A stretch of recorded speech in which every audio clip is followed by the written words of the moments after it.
Beau temps à Cotonou et environ, recevez le flash culturel.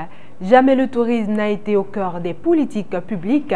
Le ministre du Tourisme, de la Culture et des Arts, Jean-Michel Abimbola, a présenté ce samedi 18 avril, au cours de l'émission Rupture en 4 ans, le point des actions menées par le gouvernement du président Patrice Talon depuis son avènement au pouvoir en avril 2016 dans les secteurs du tourisme, de la culture et des arts.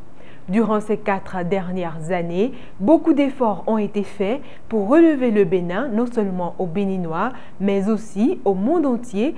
Durant l'émission Rupture en 4 ans, secteur tourisme, culture et art, Jean-Michel Abimbola a souligné que le tourisme en relation avec la culture et les arts reste un axe important pour le développement du Bénin.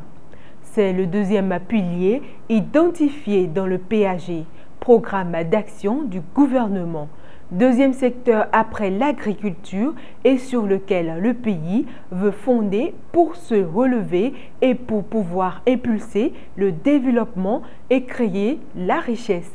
Ce modèle de développement, selon lui, est celui adopté par certains pays, dont la France, qui s'est construite grâce à l'agriculture et l'exception culturelle française.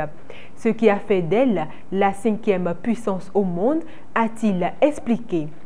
Au Bénin, le gouvernement reste persuadé que grâce à l'agriculture et la culture qui vont infuser et donner les intrants au tourisme, le pays pourra être révélé et la richesse créée, a expliqué le ministre du Tourisme, de la Culture et des Arts.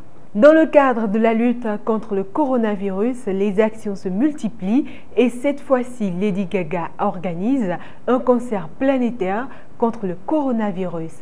Paul McCartney, Elton John, Billie Eilish, ils sont tous réunis ce samedi soir par la magie du numérique pour un concert planétaire organisé par Lady Gaga. L'événement a été baptisé « Un monde ensemble chez soi ».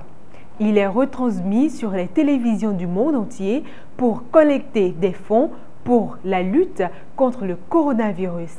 Lady Gaga a déjà contribué à lever des dizaines de millions de dollars contre le coronavirus, des fonds destinés à l'Organisation mondiale de la santé. La mégastar américaine a répondu à l'appel de l'association Global Citizen qui lutte contre la pauvreté.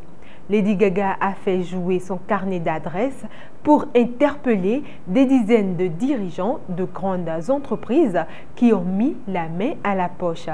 Je remercie les soignants d'être au front. Je prie pour les victimes du Covid-19. Je pense aussi à ceux qui ont perdu leur emploi et ceux qui ont du mal à se nourrir, a lancé la chanteuse lors d'une conférence de presse avec l'OMS. Le concert de ce samedi dernier s'inscrit dans la démarche philanthropique en soutien du personnel de santé. Elle a duré plus de 4 heures et a réuni autant d'icônes planétaires confinées chez elle, à savoir les stars de la pop Taylor Swift, Jennifer Lopez, Paul McCartney, Stevie Wonder, mais aussi le pianiste chinois Lang Lang, la superstar nigériane Burna Boy et bien d'autres. Un show hors norme pour une époque hors norme. Merci de votre attention, merci d'être resté jusqu'à la fin. On vous souhaite une agréable semaine et bonne journée.